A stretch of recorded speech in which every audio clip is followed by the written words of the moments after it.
los elegidos. Esa serie se trata de la vida de los discípulos de Jesús. Es espectacular. Ustedes no se imaginan. Si ustedes se la pueden ver, por favor, véanse. De verdad que yo decía, bueno, ¿por qué tantas parejas me dicen que no las veamos? Y efectivamente es porque si ustedes leen la palabra de Dios y ven esa serie, ustedes van a entrar a la historia del Señor Jesús de una manera increíble, la van a vivenciar. Y hay uno de los capítulos que realmente me ha conmovido mucho y hablábamos precisamente con mi esposo hace 15 días después del tema y yo le decía, qué pesar, qué tristeza que aún la iglesia esté dormida. ¿Saben por qué? Porque cuando el Señor Jesús estuvo aquí en la tierra, Él no solamente llevó el mensaje de la salvación, sino que también se hacían milagros, ¿sí? Se hacían prodigios.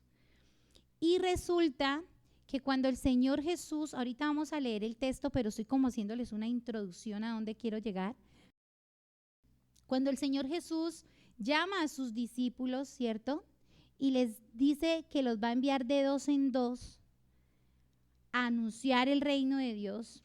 Y no solamente anunciar, sino que les dijo que les iba a dar el poder para que ellos pudieran ir a hacer milagros, a sanar. Jesús todavía estaba aquí en la tierra, ¿cierto? Pero los discípulos se fueron con Jesús. No, ellos no fueron con Jesús. ¿Se fueron de qué? De 2 en 2.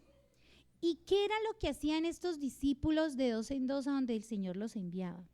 Y aparte de eso, no solamente el Señor les dijo, vayan por un tiempo y ya déjenlo de hacer. Los discípulos, ¿hasta cuándo hicieron lo que el Señor les mandó a hacer?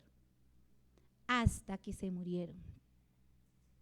Mi pregunta es, esta mañana para cada uno de ustedes, ¿estamos haciendo lo que Dios nos ha mandado a hacer hasta que nos vamos a morir?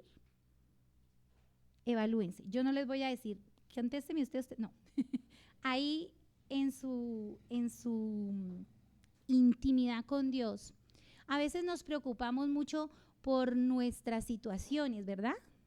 A veces como que yo estoy mal económicamente, con mi relación con mis hijos, con mi esposa, con mi esposo, con el trabajo, con la X, con la Y, con la Z.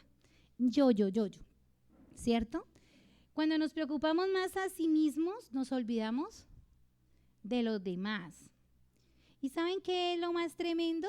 Que cuando usted ve y estudia la palabra de Dios y mira la historia de cada discípulo, usted se da cuenta que ellos también tenían, a mí me ha aterrado mucho la historia de Pedro, ¿no? De Pedro.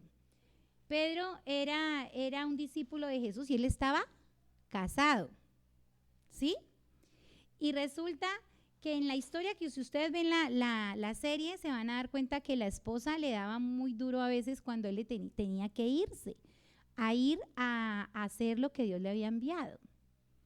Pero miren que uno tiene que, a veces cuando tú te ocupas de las cosas del Señor, el Señor se ocupa de ¿qué? De las nuestras. Ahora sí quiero que entremos a Lucas 9.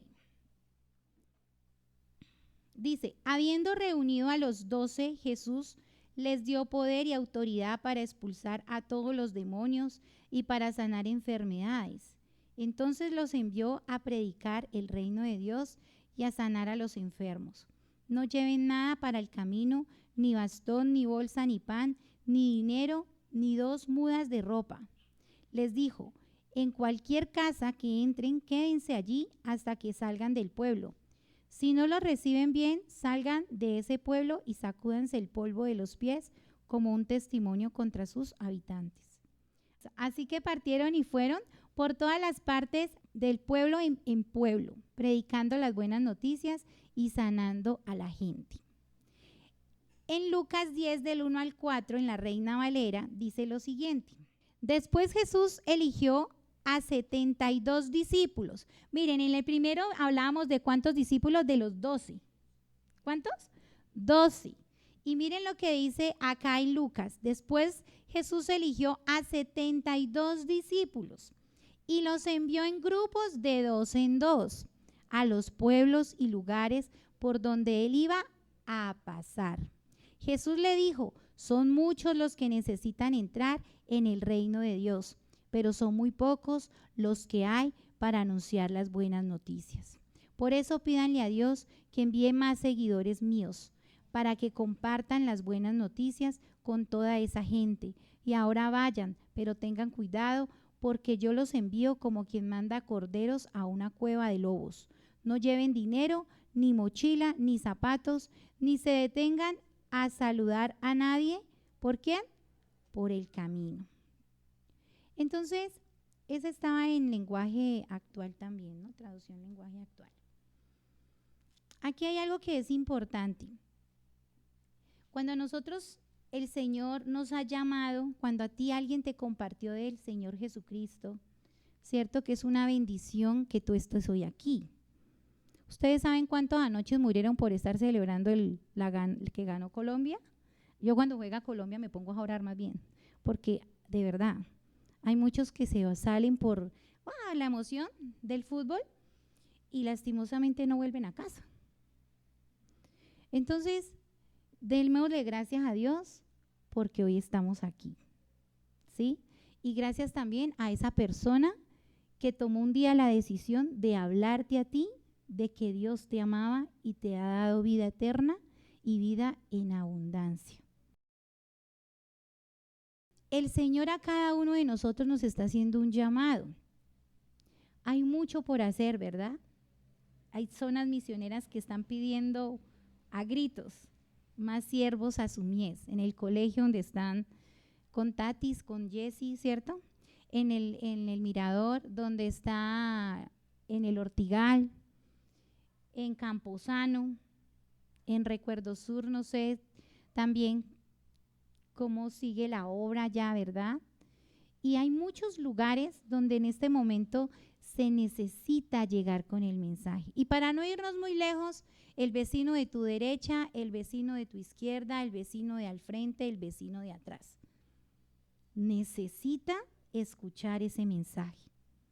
La pregunta es, ¿tú estás dispuesto a llevar ese mensaje? ¿O vas a esperar a que venga el Señor a recogerte? Y cuando te llame y te pregunte, cuéntame, ¿a cuántos les hablaste de mí? Y tú te pongas a hacer cuentas y escondas la mano porque, no, Señor, me dio pena. Yo a mis hijas les hablo mucho de que somos ejemplo en todo lugar. No somos perfectos, porque ni ¿quién de aquí es perfecto? Yo creo que nadie, ¿verdad? No somos perfectos. A veces nos cuestionamos y pensamos, es que yo soy así, es que yo soy pecadora, o soy pecador, o es que yo soy de muy mal genio, entonces me da pena hablar. No, y ustedes se ponen a analizar, cada discípulo que el Señor Jesús escogió no eran perfectos. Oigan, esas historias de cada discípulo era tremendamente, uno dice, uno con quién se compara. A ver, ustedes cuando estudian la palabra de Dios, usted como con quién dice, yo me comparo con o yo me comparo con esta mujer, ¿no? ¿Cierto? O sea, hay unos que tienen el temperamento de uno, ¿sí? Yo, por ejemplo, me comparo con Pablo. Imagínense, Pablo era el que perseguía a los cristianos, ¿no? Y entonces, ¿qué pasó después? Pues el Señor se le reveló y se volvió discípulo del Señor Jesús. Pero el temperamento de Pablo era fuerte y yo a veces me siento que soy así como Pablo, ¿sí?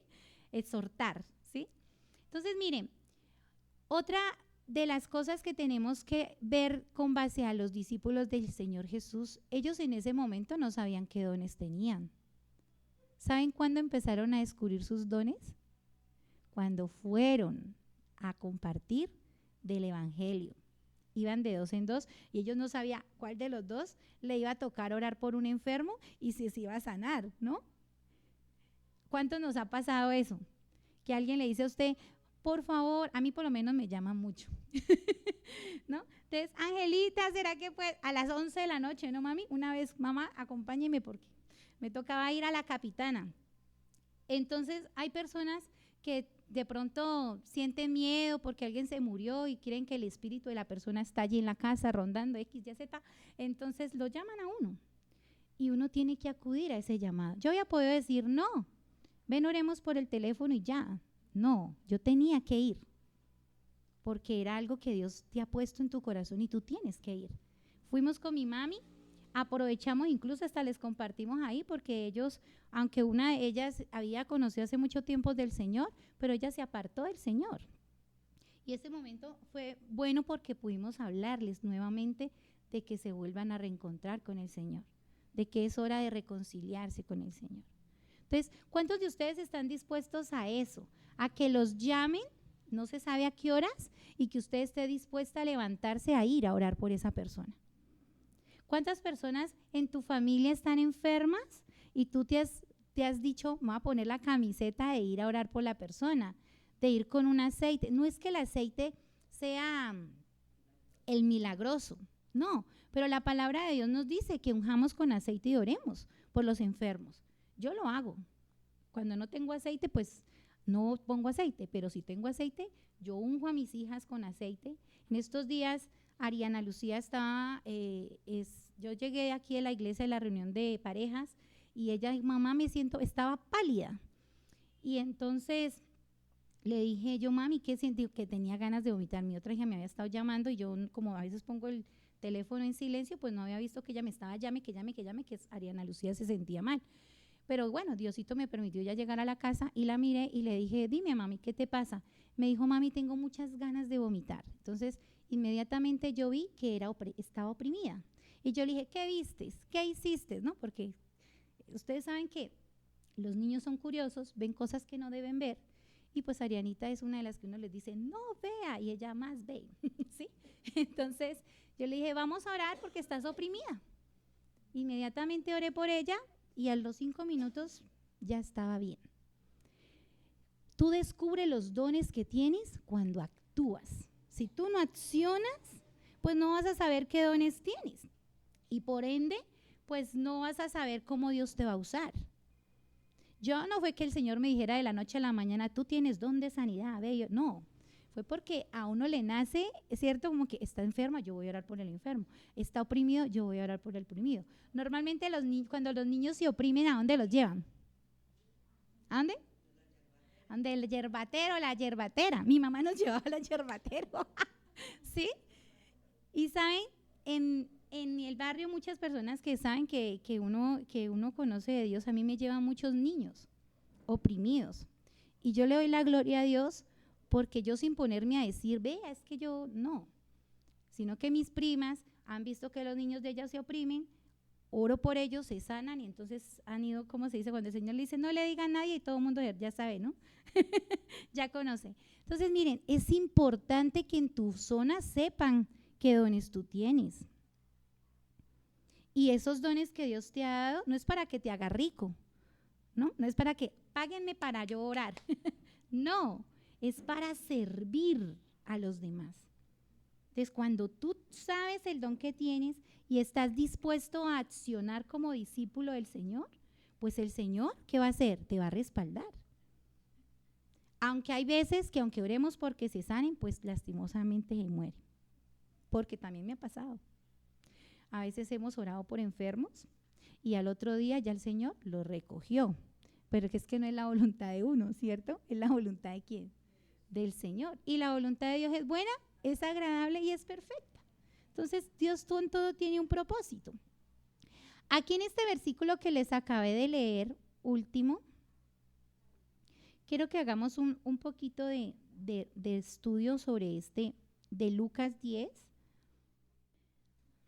Dice aquí, el Señor envió ¿a qué? A 70 discípulos que debían preparar el camino para el ministerio de Jesús. Solo Lucas nos relata esta misión que debía tener lugar por un tiempo limitado. Miren, esta parte nos la está compartiendo es Lucas. Lucas también fue un discípulo ¿de quién? Del Señor Jesús, ¿sí? Entonces dice que debía tener lugar por un tiempo limitado, claro. ¿Saben por qué es un tiempo limitado? Porque si esos 72 se mueren,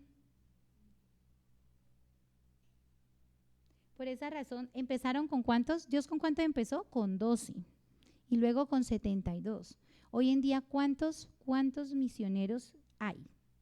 Hay muchísimos, pero aún y con esos muchísimos que hay, hemos podido todavía llegar a cumplir la gran comisión, a que todo mundo conozca del reino de Dios y su justicia. Entonces dice aquí, ya que Jesús se estaba dirigiendo hacia Jerusalén, hoy se oye con bastante frecuencia la frase de roga al Señor de la mies que envíe obreros a su mies, como si el Señor estuviera contemplando el mundo, preparando para la cosecha. ¿Cierto? Así nos pasa, ¿no? Hay mucho que ir a recoger. Entonces, miren lo que dicen aquí, presten atención a esta parte que realmente me impresiona mucho en este estudio, que dice, y nuestra misión fuese la de ocuparnos solamente de ir a recogerla. Yo considero que mi ocupación actual es la de sembrar. O sea, ¿uno cómo va a cosechar si no ha sembrado? Usted dice, no, milagrosamente va a haber una cosecha de café, si primeramente ir a poner la semilla. No, ¿verdad? Claro que no. Y eso tiene un tiempo, ¿no? Un tiempo, ¿cuánto más o menos, mami, se demora la cosecha? O sea, después de haber sembrado, ¿cuánto tiempo se demora para uno poder? 2 años. ¿Para ir a qué? A cosechar. La mies es mucha y los obreros son pocos, pero no vamos a cosechar si no estamos sembrando. Y no se trata solamente, no, pero es que Angelita, si yo trabajo 24/7, 8, 12 horas al día, es que no tengo tiempo, ¿de verdad? Y las personas que están alrededor tuyo, que trabajan contigo, ya saben que tú eres cristiana, cristiano, y ya has orado por ellos y ya les has hablado. Es que ahí también es que está el trabajo. El trabajo no es que me voy de misionera, misionero. Nosotros somos discípulos del Señor en todo tiempo y en todo lugar. Mientras tú vas en el bus, los que se transportan en bus, ¿cierto? Normalmente a veces tenemos que una persona ahí al lado. Tú aprovechas ese espacio para poderle hablar del Señor, porque puede hacer que no la vuelvas a ver a la persona. Pero otro, si tú le compartes a esa persona, ¿qué va a pasar? Otra persona la va a poder ¿qué? Cosechar, porque ya se le sembró la semilla.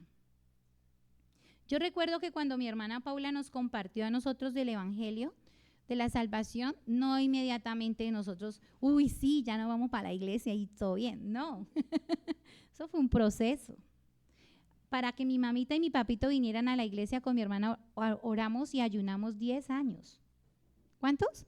10 años. Mi hermana por mí oró 1 año.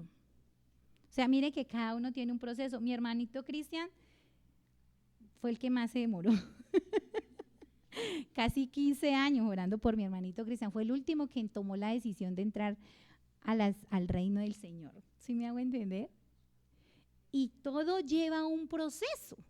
No es de la noche a la mañana. Porque a veces creemos que yo le compartí a esta persona de Cristo y ya. Bueno, gloria a Dios por Lucidia, que esa sí me siguió. Apenas le compartí el Señor. Mi Lucy fue mi primera hija espiritual. Aquí en la esquina nomás no la encontramos. El Señor me la puso ahí en la esquina. ¿Sí? Pero también fue un proceso. Un proceso porque cada personita tiene que sanar, que liberar, ¿cierto? A mi Sarita la conocí haciéndole masajes. ¿Cómo la evangelicé? Ella ya conocía al Señor, ¿sí? Pero la volvimos a traer a los caminos del Señor y a Dubán, ¿cierto? Por los masajes que yo hacía a domicilio. ¿Sí me hago entender? O sea, no hay excusa. No es decir, no, es que yo trabajo todo el día, es que tengo 2 hijas, tengo esposo, hago masajes, tengo una red de mercadeo, y no tengo tiempo. Mentiras. Porque Dios en todo momento te está dando la oportunidad de hablarle a una persona de Cristo. Mi padre me decía, cuando yo voy de aquí, cuando él se iba, porque él iba a vender mercancía, ¿no? Y él ya conocía en ese entonces del Señor. Y para mi papá, todas las personas que conocían un bus se volvían amigos de mi papá. Lo más chistoso era que, ¿y cómo se llama tu amigo? Ay, yo no me acuerdo, pero era mi amigo. ¿Sí?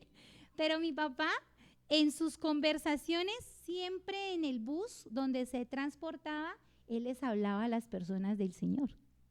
Mi papá fue es más, dentro del hospital, mientras él estaba hospitalizado ahí en una cama, cuando les tocaba compartir con 2 o 3 personas alrededor, él les hablaba del Señor Jesús.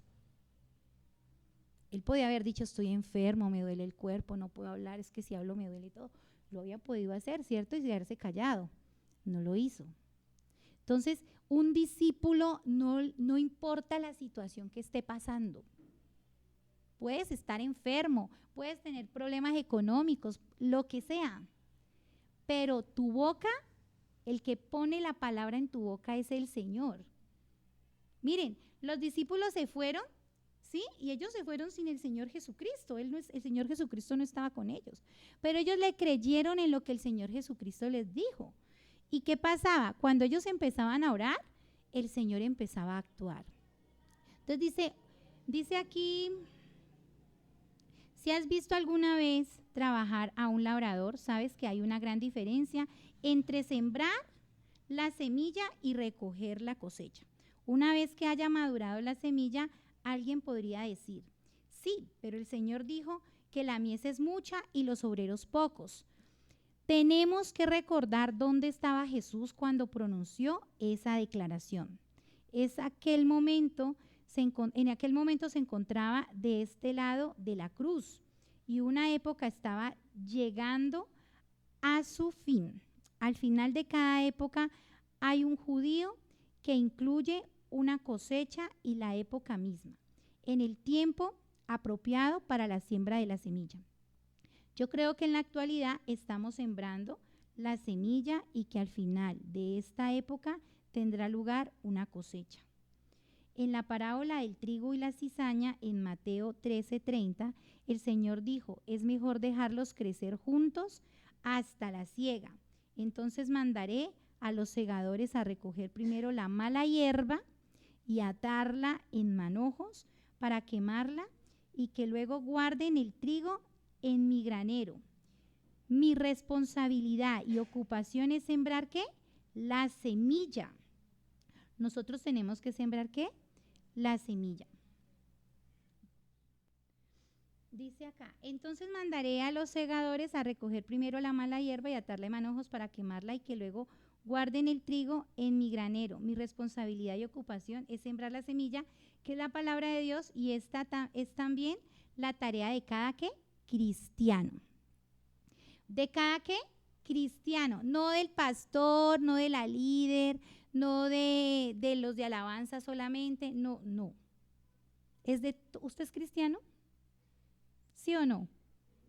Poquitos. ¿Usted es cristiano? ¿Sí o no? Entonces, usted también le toca.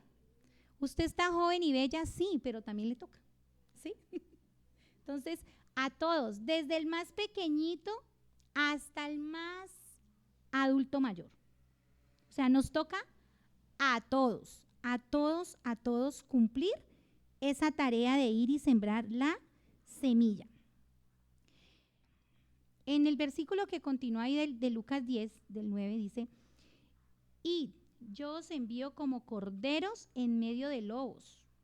No llevéis bolsas, ni alforja, ni calzado, y a nadie saludéis por el camino en cualquiera casa donde entréis. Primeramente decid paz sea a esta casa. Si hay allí algún hijo de paz, vuestra paz reposará sobre él. Y si no, se volverá a vosotros. Quedaos en aquella misma casa comiendo y bebiendo lo que os den, porque el obrero es digno de su salario. No os paséis de casa en casa en cualquier ciudad donde entréis y os reciban. Comed lo que os pongan delante y sanad a los enfermos. Miren, hay algo que es impresionante. Si usted es resabiada o resabiado, le cuento que cuando se va de misionero, lo que más le dan es lo que no le gusta. Dios hasta en eso nos prueba, es impresionante. Por eso hay que aprender a comer de todo. Yo a mis hijas les digo así, tienen que aprender a comer de todo. Porque el día que les toque irse de misioneras, ni crean que les van a dar solo carnita y la ensaladita. No. Allá le dan a usted yuca, plátano, ¿cierto? Aguapanela. Al que no le gusta aguapanela le dan 2 tazas. Leche de soya que le tocó a mi esposo y caliente y en una ciudad caliente. Entonces, impresionante. Miren, Dios a todos hasta eso nos prueba. ¿Por qué? Porque es mostrar humildad. Eso es ser humilde. El hecho de que usted reciba lo que le dan. Alguien, mi Lucy me comentaba que allá donde ella trabajaba, ¿no? Si usted no recibe lo que ellos le dan, pues no le vuelven a dar. Eso en la parte de los indígenas, y eso es real. Nosotros que estuvimos de misioneros ahí en Piendamó, pues es verdad. Si usted no recibe lo que le dan, pues otro día ni le abren la puerta. ¿Sí? Entonces, miren, todo eso, ¿no? Los discípulos tuvieron que pasar también por todas esas cosas y no podían llevar absolutamente nada. Hoy en día me sorprendía porque un pastor nos decía en una clase del CENCAM que decían, bueno, ¿quiénes se quieren ir de misionero? Y lo primero que preguntaban era, ¿cuánto pagan? ¿Cuánto pagan? ¿Y usted cree que es que a los discípulos del Señor Jesús les pagó? No, es que el Señor no paga de esa manera y que venga y le voy a dar un salario. No, Dios sí nos bendice, obviamente, y provee. Yo recuerdo cuando nos fuimos de misioneros para el Putumayo con Germán, Dios nos proveyó, o sea, nos daban la comida, estuvimos, gracias a Dios porque la iglesia también ofrendó, con esa ofrenda nos dieron para el transporte de ida y de regreso, donde nos hospedamos pues fue en la sede allá del Putumayo, ¿sí? Cuando se va uno de misionero para Neiva Huila, también fue tremendo el ser misionero allá por el clima, allá había que arrancar de cero, ¿sí?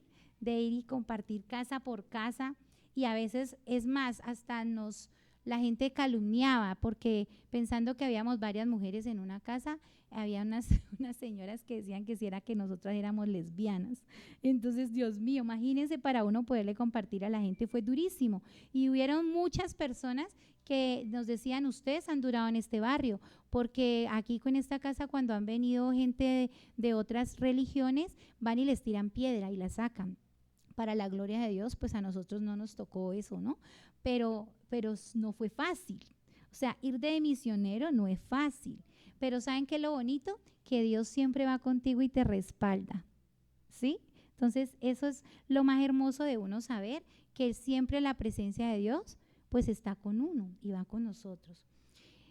Dice que Jesús les advirtió que podrían esperar dificultades y peligros. Serían como corderos en medio de lobos. Debían viajar ligeros de equipaje y no desperdiciar tiempo en conversaciones ociosas.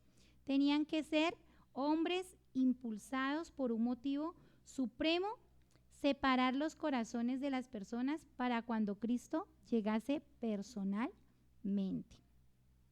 Entonces, nosotros tenemos que seguir sembrando porque recuerden que la venida del Señor está pronta, pero esa venida depende de nosotros también, porque el Señor dice que Él no va a venir hasta que todo el mundo haya conocido de Él. Todo el mundo. Si usted tiene un enemigo, pues ore por ese enemigo y compártale de Cristo. Porque por ese enemigo que no conozca el Señor, pues el Señor no viene. ¿Sí me hago entender? Entonces, tenemos que hablarle a todas las personas. No podemos hacer, ¿qué? Excepción de personas. Es que esta me cae bien, a esta le comparte, este me cae mal, entonces no le comparto. No. Es, ¿cómo, mami? Ajá. Entonces, a todo el mundo, a todo el mundo. Miren lo que dice en los versículos 17 al 20, que nos habla sobre el regreso de los mensajeros. Dice, regresaron los 70 con gozo, diciendo, Señor, hasta los demonios se nos sujetan en tu nombre. Ellos estaban aterrados, ¿no? Porque decían, ¿cómo sería eso, no? O sea, ellos decían, hasta los demonios se sujetan en tu nombre, Señor. porque el Señor les había dado a ellos el poder. Y miren, ¿saben cuál es el poder que nosotros tenemos ahorita aquí en este momento? Es el poder del Espíritu Santo. Usted nunca se vaya sin ir llena o lleno del poder del Espíritu Santo, porque no es en nuestras fuerzas, sino en la voluntad del Señor. Y es a través del Espíritu Santo que el Señor actúa en nuestras vidas. ¿Quién conoce mejor a una persona? Pues el Señor. Uno no puede ir a orar por una persona, ¿cierto? Porque en mis fuerzas, porque yo no la conozco. Tú no sabes esa persona que tiene en su corazón, pero el Señor sí, y Él discierne. ¿A usted no les ha pasado que en un momento ustedes están orando por una persona y el Señor le pone por qué orar? O sea, como que fuera que el Señor le dijera, ¿no? Ora por esto, ora por esto. Es porque el Espíritu Santo le está mostrando a usted lo que la persona tiene.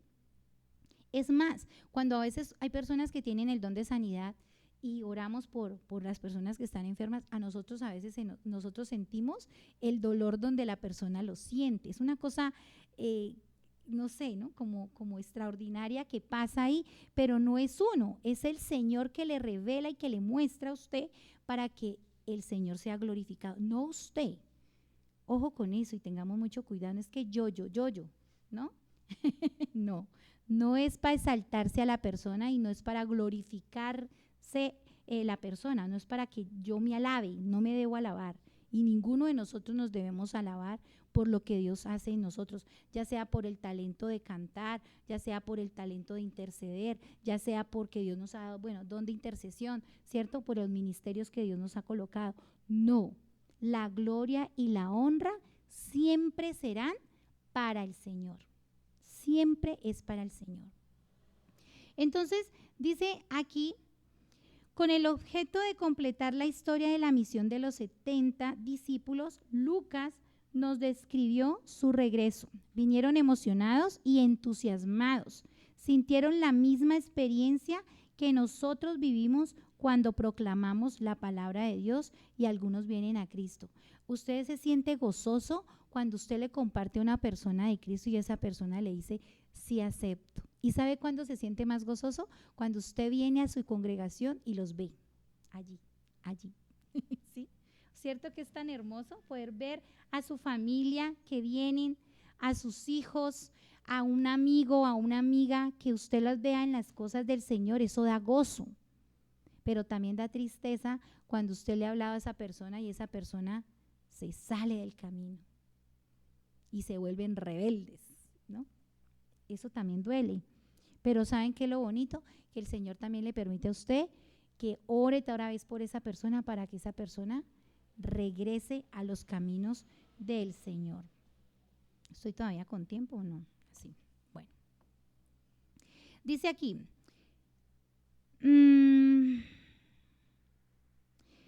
la palabra de Dios, si algunos vienen a Cristo, se siente una gran alegría, pero ¿qué lección también tenemos al recordar la palabra de Jesús? Pero no os regocijéis de que los espíritus se os sujetan, sino regocijaos de que vuestros nombres estén escritos en los cielos. ¿Sí miran? El Señor dice, hay que tener mucho cuidado, porque a veces el discípulo, por estar haciendo, se olvida de lo más importante, y es de tener una relación buena con Dios. Entonces, cuando tú te ocupas, cuando tienes muchas ocupaciones y te olvidas de esa relación con Dios, pues ahí el Señor nos dice, tienes que estar tú seguro de que tu nombre está escrito en el libro de la vida, porque de nada sirve que vayamos a ganar un poco de almas y la tuya se pierda. Entonces, miren, Judas, el Señor Jesús envió a Judas Iscariote a compartir del reino de los cielos, y Judas fue, y también Dios obró en Judas, y Judas ganó a muchas personas para Cristo. Pero qué pesar, ¿cierto? Después, ¿qué pasó con él? Se apartó del Señor. Entonces, nosotros tenemos que tener cuidado. tenemos que siempre estar pidiéndole a Dios que guarde nuestro corazón y que no nos permita desviarnos de su camino. Como discípulos del Señor, no debemos desviarnos de su camino. Por ningún motivo. Por muy duro que sea la situación, y van a venir cosas peores. Pero si nosotros no nos estamos preparando, pues eso nos va a hacer tambalear nuestra fe. Entonces, hay que tener mucho cuidado con eso también. Cuando en el desarrollo de nuestras actividades y ministerios hay éxito, se debe a su trabajo y no al nuestro, o sea, al trabajo del Señor. El que acciona es el Señor. La última parte de este párrafo, es decir, los versículos 21 al 24, dice: en aquella misma hora Jesús se regocijó en el Espíritu y dijo: yo te alabo, Padre, Señor del cielo y de la tierra, porque escondiste estas cosas de los sabios y entendidos, y las has revelado a los niños. Sí, Padre, porque así te agradó. Todas las cosas me fueron entregadas por mi Padre, y nadie conoce quién es el Hijo, sino el Padre, ni quién es el Padre, sino el Hijo, y aquel a quien el Hijo lo quiera revelar. Y volviéndose a los discípulos, les dijo aparte: bienaventurados los ojos que ven lo que vosotros veis. Pues os digo que muchos profetas y reyes desearon ver lo que vosotros veis, y no lo vieron, y oír lo que oís, y no lo oyeron. Lucas frecuentemente mencionó el ministerio del Espíritu Santo en la vida de Jesús. Y en este pasaje entrañable, Jesús expresó la emoción de su alegría por el Espíritu Santo y alabó a su Padre, y podemos ver también con claridad las tres personas de la deidad y cada una de ellas con su función específica. Jesús, el Hijo, hacía la voluntad del Padre en el poder del Espíritu Santo. El Señor que tenemos, el Dios que creemos, es el mismo de ayer, de hoy y siempre. El Señor no ha cambiado, pero nosotros sí. Hemos cambiado prioridades. ¿Y saben qué es lo más triste? Que seguimos dejando, a pesar de que ya hemos hablado varios de este tema, seguimos dejando a un lado al Espíritu Santo. Y por eso nuestras vidas a veces no están como Dios quiere que estén, porque estamos llevando una vida cristiana en nuestras fuerzas y no conforme a la voluntad del Espíritu Santo, como Dios quiere que la tengamos. Aparte de eso, cuando el Espíritu Santo nos habla, nos dice qué hacer, no lo hacemos. Nos quedamos callados y a veces no dejamos que el Espíritu Santo sea el que actúe a través de nuestras vidas. Familias, padres, sacerdotes del hogar, oren por sus hijos siempre. Siéntense en la mesa del comedor y háblenles de un versículo y háblenles del Señor. Mamá, lo mismo. Hablemos a nuestros hijos sobre la vida que al Señor le agrada. A pesar de que usted le diga: esto no me gusta, mire que esta música, mire que estos bailes, mire que X, Y, Z, pero que siempre en medio de eso haya palabra del Señor, porque es que el que convence no es usted, mamita, ni yo, mamita, ni usted, papito, no. Es el Señor que reargulle. Si sus hijos van llenos del Espíritu Santo, ellos van a saber qué escuchar y qué no escuchar, qué bailar y qué no bailar, qué vestir y qué no vestir. Y lo mismo nosotras. Como cuando el Espíritu Santo está en ti, Él hasta eso le muestra, ¿no? Qué vestir y qué no vestir. Qué hablar y qué no hablar. Porque el Espíritu Santo nos reargulle. Entonces, el tema de hoy era sobre ¿qué creen ustedes? Accionando como verdaderos discípulos, se llama el tema. Accionando como verdaderos discípulos. O sea, no mostremos diciendo solamente que somos discípulos porque venimos a la iglesia y a veces oramos y hacemos el devocional y qué chévere, ya. No, los discípulos accionan, no solo de palabra, sino de ¿qué? De acción. Entonces, hoy el Señor nos haya hablado a nuestras vidas y que nosotros a partir de hoy podamos realmente decirle al Señor que nosotros cumplamos realmente con su palabra, con su amor, y que dejemos que sea Él quien tome el control y que nosotros volvamos a ese primer amor y a lo que el Señor quería que como discípulos hiciéramos. Primero, ¿qué era lo que el Señor quería? El Señor nos ha dado poder bajo la guía y la dirección del Espíritu Santo. Segundo, el tener una comunión con el Señor todos los días. Y si nos llenamos del Espíritu Santo, vamos a conocer los dones que el Señor nos ha dado y vamos a poderlos poner al servicio de los demás. Tercero, debemos ser obedientes como lo hicieron los discípulos. La obediencia es primordial. Cuarto, si no accionamos diariamente, no estamos cumpliendo la gran comisión. Y quinto, debemos orar para que el Señor nos guíe y nos dé sabiduría para poder ganar personas para el reino de Dios, reflejando su amor y también poniendo en práctica los dones que el Señor nos ha dado. Conclusión de este tema: para accionar como verdaderos discípulos se requiere comunicación con Dios en la oración, en la lectura y estudio de la Biblia, y en ir y hacer. ¿Listo? Entonces, cuando humildemente buscamos a nuestro Padre Celestial por medio de la oración, del estudio y de la obediencia a sus mandamientos, Él nos transfiere su amor y muchos de sus poderes. A través del Espíritu Santo, miles de personas testifican que sus palabras: si guardáis mis mandamientos, permaneceréis en mí y yo en ustedes. Entonces, accionar. ¿Vamos a qué? A accionar. En nuestro hogar, en nuestro trabajo, en nuestra sociedad y en nuestra comunidad. Entonces yo les invito a que se pongan de pie.